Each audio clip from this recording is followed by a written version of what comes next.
హిందువుల పండుగలలో వినాయక చవితిని చాలా బాగా జరుపుకుంటారు. అంతేకాకుండా ఈ పండగకి ప్రత్యేక ప్రాముఖ్యత ఉంది. హిందూ క్యాలెండర్ ప్రకారం గణపతి పుట్టినరోజును వినాయక చవితిగా భాద్రపద మాసం శుక్ల చతుర్థి తిథి రోజున అంగరంగ వైభవంగా జరుపుకుంటారు. అంటే ఈ రోజున గణేశుడు భూలోకానికి వస్తారని భక్తుల విశ్వాసం. విగ్రహం పెట్టిన రోజు నుంచి ఉదయం సాయంత్రం పూజలు అందుకొని భక్తుల కోరికలు నెరవేరుస్తాడా విఘ్నేశుడు.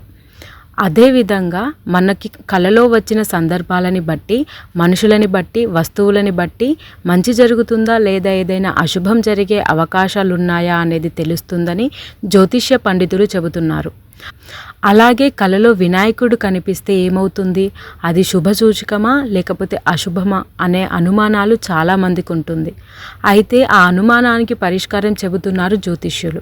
స్వప్న శాస్త్రం ప్రకారం గణపతి దేవుడు కలలో కనిపిస్తే ఇంట్లో మంచి జరుగుతుందని జ్యోతిష్య నిపుణులు చెబుతున్నారు. దీని గురించి ఇక్కడ వివరంగా తెలుసుకుందాం. కలలో వినాయకుడి విగ్రహం కనిపించినట్లయితే ఆ రోజు నుంచి వారికి అంతా శుభమే జరుగుతుందని, అలాగే మీ సంపద కూడా రెట్టింపు అవుతుందని, అంతేకాకుండా త్వరలోనే పెళ్లి కుదిరే అవకాశం కూడా ఉందని చెప్తున్నారు జ్యోతిష్య నిపుణులు. బ్రహ్మశాస్త్రంలో గణేశుడు కలలో కనిపిస్తే లక్ష్మీదేవి అనుగ్రహం కలుగుతుందని నమ్ముతారు.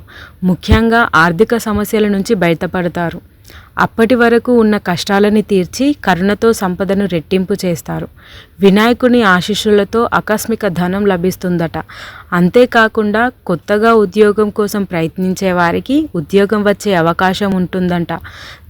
దీనివల్ల తెలిసిందేంటి అంటే కలలో వినాయకుడి విగ్రహం కనిపించినట్లయితే వినాయకుడి కలలో వచ్చినప్పటి నుంచి అంతా శుభమే జరుగుతుందని.